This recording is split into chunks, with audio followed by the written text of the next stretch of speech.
बिस्मिल्लाहिर्रहमानिर्रहीम। अस्सलाम वालेकुम नाज़रीन, आप यूट्यूब चैनल देख रहे हैं। मैं इमरान खान हूँ। अगले चंद मिनटों में इस वीलॉग में आपको मैं 5 ख़बरों के बारे में बताऊँगा, जिनमें पहली तो ये है कि कुछ पाकिस्तान के दानिश्वर और अपोजिशन के लोग वो बार बार अमेरिका की सफाइयाँ पेश कर रहे हैं और अमेरिका की जानिब से उनके वाइट हाउस के तर्जमान ने, नेड प्राइस ने, एक खातून तर्जमान है उन्होंने, और एक और 3 स्टेटमेंट गालिबन अब तक आ गए हैं अमेरिका के, जिसमें वो यकीन दिला रहे हैं पाकिस्तान को कि हम नहीं कुछ कर रहे, हमने पाकिस्तान में कोई मुदाखलत नहीं की, या हम डिनाई करते हैं कि हम पाकिस्तान को ऐसा कुछ नहीं कर रहे और ना कुछ करने का इरादा रखते हैं।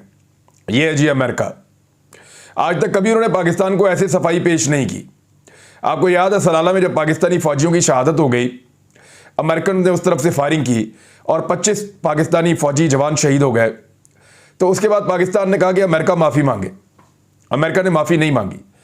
पाकिस्तान ने थोड़े अरसे के बाद नेटो की सप्लाई बंद कर दी और यह मुतालबा किया कि अमेरिका माफ़ी मांगे, हमारे 25 फौजी जवान इस वाक़े में शहीद हुए हैं। अमेरिका ने उसकी माफ़ी नहीं मांगी। अमेरिका ने उसकी जो है वो अफसोस का इजहार किया, बड़े लंबे अरसे के बाद सिर्फ अफसोस का इजहार किया, और फिर पाकिस्तान ने उनकी सप्लाई खोल दी। ये पाकिस्तान पीपल्स पार्टी का दौर था। वो ड्रोन हमले करते थे, दंदनाते हुए करते थे, कोई उनको पूछता भी नहीं था, कोई मजम्मत भी नहीं करता था। ये पीपल्स पार्टी और नून लीग का दौर था। हत्ता कि परवेज मुशर्रफ के दौर में भी ऐसे ही होता रहा। लेकिन अब अमेरिका अपनी सफाइयां पेश कर रहा है, और हमारे जितने दानिश्वर पाकिस्तान में PMLN के या अपोजिशन के हैं या एंटी इमरान खान जितनी भी लॉबी है, वो सारे क्या कह रहे हैं? वो अमेरिकन तर्जुमानों के बयानों को या अमरीकियों के बयानों को कह रहे हैं कि वो सच बोल रहे हैं, और जो बात वो कह रहे हैं उनकी ऑथेंटिसिटी है, पाकिस्तानियों की नहीं है। यही तो गुलामाना सोच है। गोरी चमड़ी वाला बोले तो सच बोले, और हम ब्राउन चमड़ी वाले बोलें तो शक किया जाए। क्यों? हम कोई झूठ अपने मुंह पर लिखवा कर पैदा होते हैं, और वो कोई सच्चे अपने मुंह पर लिखवा कर पैदा होते हैं। अमेरिका के झूठों की एक लंबी तारीख है जो उन्होंने बार बार बोले हैं। मुल्कों के अंदर मुदाखलत की उनकी एक लंबी तारीख है जो उन्होंने बार बार की है। अपने मुखालिफिन को कुचलने की उनकी एक लंबी तारीख है जो उन्होंने बार बार किया है। मैं आपको याद दिला देता हूं, एक ही मिसाल काफ़ी होगी। जब इराक में अमेरिका गया था, 2004 में उन्होंने अटैक करना था इराक के ऊपर, अमेरिकन ने उन्होंने प्लान किया और फिर एक झूठ बोला, अपने मीडिया के ऊपर झूठ को फैलाया, बहुत ज़्यादा फैलाया कि इराक के पास वेपन ऑफ मैस डिस्ट्रक्शन है, बहुत बड़े पैमाने पर तबाही फैलाने वाले हथियार और कीमियाई हथियार इराक के पास हैं। वो दुनिया में तबाही फैला सकता है। वो एक इंतहाई खतरनाक मुल्क है, लिहाजा इन हथियारों को तल्फ करना, इनको ख़त्म करना बहुत ज़रूरी है। अमेरिका नेटो के मुल्कों को लेकर इराक पे चढ़ गया।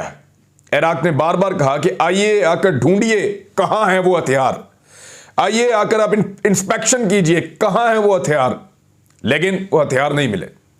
बाद में अमेरिका ने अपने साथियों के साथ मिलकर इराक के ऊपर हमला किया, इराक की ईंट से ईंट बजा दी, वहाँ 1 मिलियन से ज़्यादा मुसलमानों का कत्लेआम कर दिया, और आज तक वो हथियार नहीं मिले जिनका अमेरिका दावा करता था। बल्कि अमेरिकन ने बाद में अपने जरीदों में, अपने इंटरव्यूज़ में, उनके हुक्मरानों ने, सब ने कहा कि ये अमेरिका ने गलत बयानी की थी, अमेरिका ने झूठ बोला था कि इराक में वेपन ऑफ मैस डिस्ट्रक्शन है, हम तो सिर्फ इराक के ऊपर हमला करना चाहते थे, इराक में ऐसा कुछ नहीं था, ये तो अमेरिकन ने झूठ बोला था। अब उन झूठों की एक तारीख है कि वो झूठ बोलते हैं। लीबिया में उन्होंने अटैक जिस बहाने किया आप सब जानते हैं। वो अफगानिस्तान में आए थे, बाद में लड़ाई की, उन्होंने कहा कि हम अफगानिस्तान को तामीर करेंगे, नया अफगानिस्तान बनाएंगे। क्या मलबा छोड़कर गए अफगानिस्तान के अंदर? खाने के लिए कुछ नहीं है, उनका पैसा उनको वापस नहीं कर। लड़ाई लड़ते हैं इंसानी हमदर्दी के नाम पे, लड़ाई लड़ते हैं ह्यूमन राइट्स के मामले के नाम पे, और उसका नतीजा क्या निकलता है कि इंसानियत को ही तबाह करके चले जाते हैं। तो हमारे जो काठे अंग्रेज, खूनी लिबरल्स और वो दानिश्वर जो इमरान खान के खिलाफ हैं, वो सारे के सारे अमेरिका को समझ रहे हैं कि वो जो बात कर रहे हैं वो सच है। और पाकिस्तान के कल आर्मी चीफ, पाकिस्तान का DGISI, पाकिस्तान के बाकी आला अस्करी क़यादत, पाकिस्तान के नेशनल सिक्योरिटी कमेटी के जो लोग हैं, जितने भी जो वहां पे मौजूद थे कल, वो सारे झूठ बोल रहे हैं।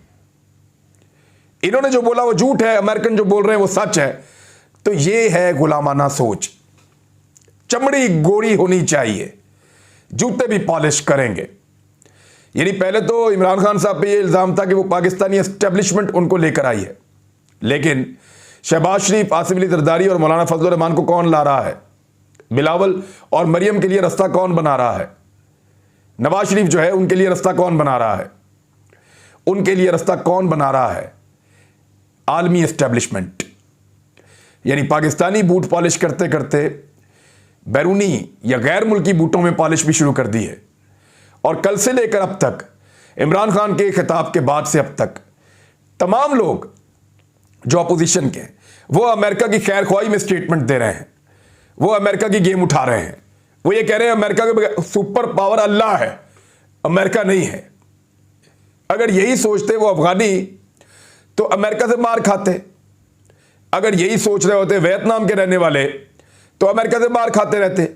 क्यूबा अगर यही सोच रहा होता तो वो अमेरिका से हमेशा दबा रहता। बहुत सारे और मुल्क मिसालें दे सकता हूं। वो रफ्ता रफ्ता अपने पैरों पर खड़े हो गए। उन्होंने शिकस्त दी अमेरिका को सुपर पावर होने के बावजूद, क्योंकि उनको यह लगता था कि सुपर पावर अमेरिका नहीं है, वो कहीं और है। और वो अपने आप को इंसान समझते थे, एक बेहतर इंसान। गुलामाना सोच उनके अंदर नहीं थी। तो पाकिस्तान के अंदर ये जो पॉलिटिकल एलीट है, रूलिंग एलीट, ये गुलाम है गोरों के, और ये गुलामी करके हमें भी मजबूर करते हैं कि हम भी उनकी गुलामी करें। तो इमरान खान ने कहा जी उनसे तो नहीं हो रही। और सिचुएशन आपके सामने है। सलीम साफी ने यह क्लेम किया था सहाफत छोड़ दूंगा अगर इस मामले में कोई हकीकत हुई तो। अब उनके खिलाफ टॉप ट्रेंड चल रहा है पाकिस्तान में कि छोड़ो सहाफत, तुमने तो कहा था सब झूठ है, फ्रॉड है। यहां तो पाकिस्तान की जो है वो आला अस्करी क़यादत भी कह रही है कि सच है, और अमेरिकन को बुलाकर उनको तंबीह की जा रही है, सख्त एहतजाज किया जा रहा है, और हर फोरम पे इस मसले को उठाया जा रहा है। क्या मतलब है इसका? आज इमरान खान साहब खिताब कर रहे थे एक सिक्योरिटी कॉन्फ्रेंस से, उर्दू में उन्होंने खिताब किया, सारे गोरे बैठे हुए थे। अब बैठे रहो इधर ही, नहीं आती तुम्हें समझ तो ना है, मैं अपने लोगों से बात कर रहा हूं। अपनी जुबान में बात की उन्होंने, और जब उन्होंने बात की तो उन्होंने शिकवा करते हुए क्वाड का जिक्र कर दिया। क्वाड एक ऐसा अलाइंस है 4 मुल्कों का, जिसमें एक इंडिया है, एक ऑस्ट्रेलिया है, एक अमेरिका है और एक जापान है। तो उन्होंने उसका जिक्र किया कि उनको तो कुछ नहीं है, आप कहते इंडिया की आपको खारजा पॉलिसी आजाद लगती है और हमारी गुलाम लगती है। और उन्होंने कहा कि गुलाम हमारी इसलिए लगती है कि हमारे अपने हुक्मरानों की सोचें गुलाम है, गुलामों की तरह सोचते रहे, इसलिए उन्होंने आपको गुलाम बना लिया। आप इंडिपेंडेंट हो जाएं तो वो आपकी इंडिपेंडेंस को तस्लीम करेंगे। आप खुद मुख्तार हो, अपने पांवों पे खड़े हो, तो फिर वो आपको आजाद और खुद मुख्तार तस्लीम करेंगे, अदरवाइज नहीं करेंगे। तो सलीम साफी साहब को तो बिला वजह लोग कह रहे हैं कि इस्तीफा दे दो। सहाफत से इस्तीफा वो कैसे दें? सहाफत तो वो करते नहीं है। यानी उनकी सारी की सारी जितनी जर्नलिज्म सो कॉल्ड है वो तो एंटी इमरान खान है। कोई खबर उन्होंने कभी दी नहीं, सवाए इसके कि इमरान खान जा रहा है, इमरान खान जाने वाला है, इमरान खान चला जाएगा, इमरान खान ने ये बुरा किया, इमरान खान ने वो बुरा किया। उस आदमी की पूरी सहाफत बुक्स पे और इस चीज़ पे खड़ी हुई है, उसको कह रहे हैं सहाफत छोड़ दो। और भाई वो सहाफत करेगा तो छोड़ेगा ना, ऐसे कैसे छोड़ देगा? अब आ जाए पाकिस्तान तहरीक इंसाफ की बढ़ती हुई मकबूलियत और कामयाबी की तरफ। वो जो लोग ये कह रहे थे कि इमरान खान साहब बहुत गैर मकबूल हैं, हलकों में नहीं जा सकते, हालात बहुत बुरे हैं, अपोजिशन ने, यानी एक मिसाल है बहुत पुरानी, कुबड़े को लात मारी, उसका कुब निकल गया। तो इमरान खान साहब की अगर कहीं कमी कोताही रह भी गई थी तो अपोजिशन ने जो किया है अपने पांव पर कुल्हाड़ा मार के, उसका नतीजा खैबर पख्तूनख्वा में निकल आया है। सुन ले जरा नतीजा। पाकिस्तान तहरीक इंसाफ अब तक 64 नशिस्तों का फैसला हो चुका है। 65 में से एक के ऊपर शायद रीपोलिंग होगी, वहां पे लोगों ने बैलेट पेपर बाहर निकाल के फेंक दिए थे और ये कबायली इलाका था। बहरहाल फिर भी 64 के नतीजे आ गए हैं। इनमें पाकिस्तान तहरीक इंसाफ सबसे बड़ी जमात है 32 सीटों के साथ, और जो दूसरी बड़ी जमात है वो भी कोई नहीं है, वो आज़ाद उम्मीदवार हैं। और वो वाले आज़ाद उम्मीदवार हैं जिनके लिए पाकिस्तान तहरीक इंसाफ ने मैदान खुला छोड़ा था। यानी कुछ जगहों में पाकिस्तान तहरीक इंसाफ के अपने 2-2, 3-3 बंदे इतने तगड़े थे कि तहरीक इंसाफ ने फिर उनके लिए मैदान खुला छोड़ दिया था कि ठीक है आप लोग मुकाबला करें, बंदे वो तहरीक इंसाफ के ही हैं तो 12 वो हैं। यानी 44 सीटें जो हैं वो पाकिस्तान तहरीक इंसाफ 64 में से जीत गई है। अब बाकी 20 सीटें जो है वो सबको तकसीम हुई हैं। कैसे?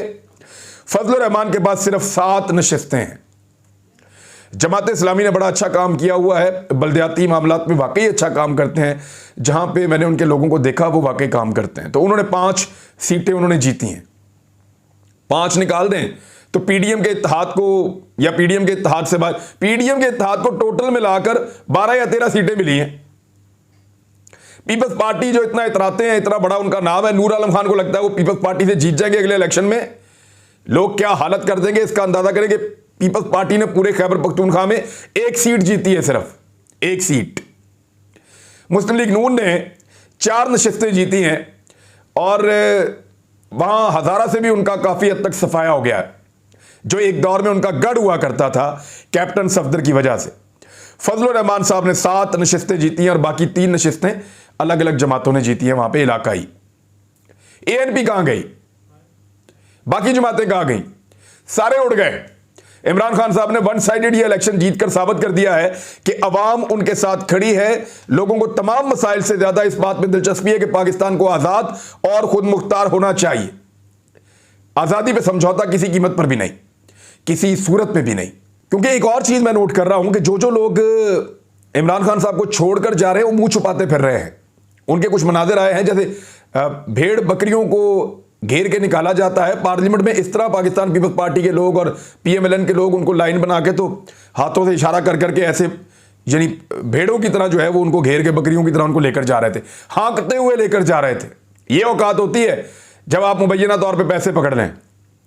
ये औकात होती है जब आप वफादारी छोड़ दें और आप गद्दारी पे उतर आए। तो फिर ये होता है जो इन लोगों के साथ हो रहा है। यानी जिन्होंने इनकी कीमत लगाई, जिन्होंने इनको पैसा दिया, वो भी इनको हाँकते हुए लेकर जा रहे हैं। सिर्फ डंडे नहीं थे उनके हाथों में और वो मुंह छुपाते फिर रहे हैं। अपने शहरों में, अपने हलकों में नहीं जा पा रहे। लोग लानतें भेजने के जो है वो पोस्टर्स और बैनर्स लगा रहे हैं उनके इलाकों के अंदर। ये है वो सूरत हाल। और जिस जमात की हुकूमत जाने वाली है, पहली दफा पाकिस्तान की तारीख में, अपनी सहाफती करियर में मैं देख रहा हूं कि एक पार्टी की हुकूमत जाने वाली है, वो खुश हैं। यानी अगर आम आप पाकिस्तान तहरीके इंसाफ के किसी रहनुमा से पूछें जो इलेक्शन लड़ता है, ही इज हैप्पी। चंद लोगों को छोड़ के बहुत खुश हैं। वो ये कहते हैं कि पाकिस्तान तहरीके इंसाफ का वर्कर जाग गया है। वो ये कहते हैं कि इमरान खान का नैरेटिव अब पूरी कौम को समझ आया है। लोग अब हमारे साथ खड़े हो गए हैं, उनकी ताकत में इजाफा हो गया, वो बड़े खुश हैं। पहली दफा ऐसा हो रहा है कि हुकूमत उनको जाती हुई दिखाई दे रही है, वो खुश है। लेकिन इमरान खान साहब को अभी भी लगता है कि शायद वो बच जाएंगे। एक बहुत बड़ा पैगाम वो कल जारी करने वाले हैं और संडे तक क्या होता है ये भी एक अलग चीज है। लेकिन वो मनाजर देखने के बाद ना मुझे एक चीज याद आ गई। अक्सर आप वीडियोस देखते होंगे फहाशी के अड्डे पे छापा पड़ा और लाइन के अंदर बंदों और औरतों को निकाला जा रहा है यूं लाइन में।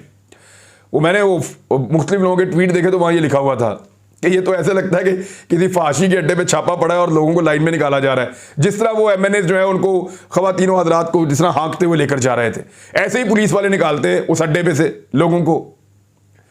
बड़ी मायूस कुन सूरत हाल है और तरस आ रहा था इन लोगों को देखते हुए कि इन्होंने चंद पैसों के लिए या लालचों के लिए या टिकटों के लिए या अपने सियासी मुस्तकबिल को सोचते हुए इन्होंने दांव पर लगा दिया अपनी इज्जत को। आज इमरान खान साहब 2018 के इंतखाबात में जब वो इलेक्शन लड़े थे उससे ज्यादा मकबूल हैं।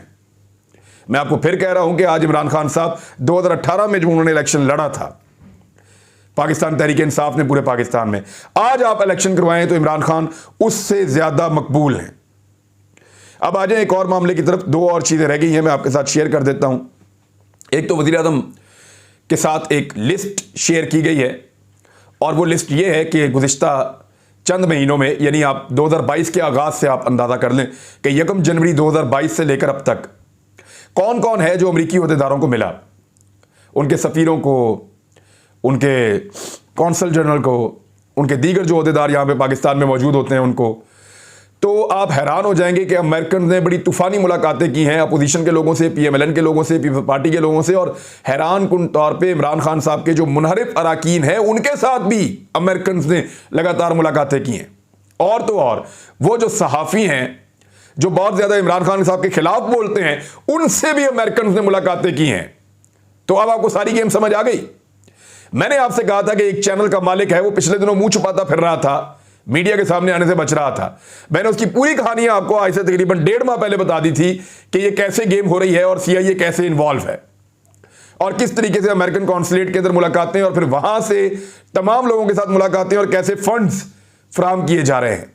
मैंने आपको बताया था, एक पूरी कहानी बताई थी, अब वो साबित हो रही है और आपके सामने आ गई है। अब आ जाए आखिरी खबर की तरफ।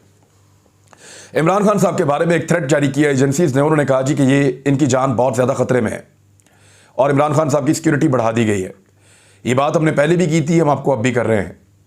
ये बैनुल अक़वामी रिपोर्टें भी हैं, पाकिस्तान के अंदर से भी रिपोर्टें हैं। अमेरिकन अपने मुखालिफिन को या जो वेस्टर्न कंट्रीज़ हैं वो अपने मुखालिफिन को ऐसे छोड़ते नहीं हैं।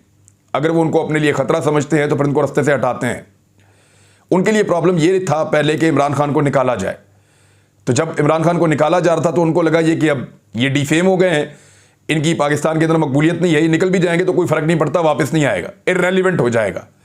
लेकिन इमरान खान को निकालते वक्त जब उन्होंने देखा कि पूरी कौम उनके साथ खड़ी हो गई है, उनकी रेलिवेंसी बहुत ज़्यादा बढ़ गई है और आज इमरान खान उतना ताकतवर है जितना पहले कभी नहीं था, तो इस बात ने उनको परेशान किया है और इस बात ने उनको हैरान भी किया है। और इसी वजह से अब इमरान खान साहब की जान को ख़तरा है। लियाकत अली खान के साथ क्या हुआ था, जुल्फ़िकार भुट्टो के साथ क्या हुआ था, हमारे मुल्क के अंदर ही ज़िया उल हक़ की मिसाल भी है, तो पाकिस्तान के अंदर ऐसी बेनज़ीर भुट्टो साहबा की मिसाल भी है। तो हमारे मुल्क के अंदर ऐसी मिसालें मौजूद हैं और पाकिस्तान किसी ऐसे वाक़े का बिल्कुल मुतहम्मिल नहीं हो सकता, क्योंकि पूरी की पूरी पाकिस्तान की यूथ इस आदमी के साथ जुड़ी हुई है। तो अब नौजवानों को इतनी बड़ी मायूसी से बचाने के लिए बहुत ज़रूरी है कि इमरान खान साहब की सिक्योरिटी का बहुत ख्याल रखा जाए। अल्लाह ताला पाकिस्तान का हामी और नासिर हो। अपना ख्याल रखिएगा, अपने इस चैनल का भी। अल्लाह हाफ़िज़।